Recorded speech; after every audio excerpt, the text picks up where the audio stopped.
My entire attitude through EOD school is they don't want me to do this, I'm going to do it. And the thing about it is, because of the way that school works specifically, is you only have a group of instructors for a short period of time, and then you move on to the next group of instructors. So there was demo, grenades, bombs, IEDs, nukes, WMDs.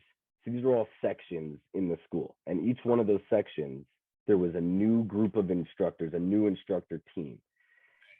And I thought they were all amazing instructors. Their world of knowledge was mesmerizing to, I think, every single student who was going through that school. For all of us going through, we were learning every detail you could possibly learn about a grenade.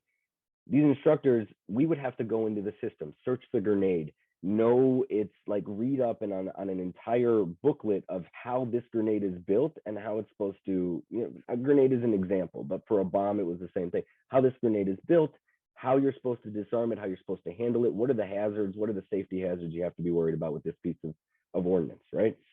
These instructors don't have this book in front of them, and you ask them a simple question, they know every single detail about everything you could possibly think of when it comes to this weapon, this weapon, this weapon, this weapon, this, ordnance, everything you could think of. These guys just off the top of their head, they just knew everything about it, and they didn't have to go in and research it.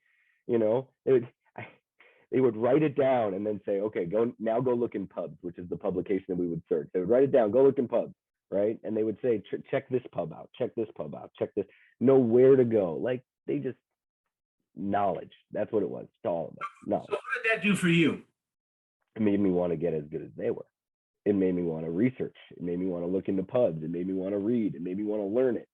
And all the good EOD techs will tell you, knowing your pubs, knowing the things to recognize right off the top of your head. If you see that, you say, that's that hazard, that's that hazard, that's that hazard, is what makes you a good EOD tech. You can always figure out what a hazard is, but that quick knowledge, that stuff that you just read, pub after pub after pub, again, that's what we called it, pub after pub after pub. It was helpful. So these guys were superstars you wanted to emulate. Oh yeah, absolutely. And also and when they kept pushing back, you'll never make it, you'll never make it. What did that do for you? Oh, it just drove me to make it in every aspect of it. Some people quit. Some people walked. Oh, yeah, tons of people walked. Tons of people walked. Tons of people failed. Personally, I've never had that attitude, and in the Army, it wasn't going to change. I just had a no quit attitude. If you were going to become a mentor, because you're a dad, this is territory, right? What did you learn from these guys? Set an example. Be who you are mentoring. Don't just tell people who they should be. These guys had the knowledge. So if they told us to gain that knowledge, we know that they weren't just saying, you need to know this. We actually know it. So as a mentor, don't just tell people what they need to do. Don't just talk about it, be about it. Is legitimately, I think, one of the things I learned from them more than anything. Was there something about these superstar mentors that also reflects in your morals? I mean, these guys were like most people I knew in the military, myself included. They were crude. They didn't sugarcoat it. They weren't nice. They weren't friendly. Like these are not, buddies. And not until you have a badge on your chest are you even allowed to consider them, friends or talk to them outside of they're your instructors. The jokes they made sometimes were awful. The things they said sometimes were awful, but why is that okay?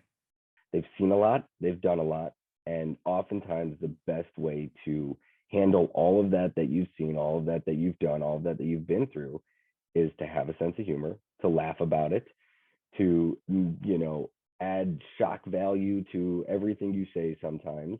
You see a lot when you start doing this job for a little bit.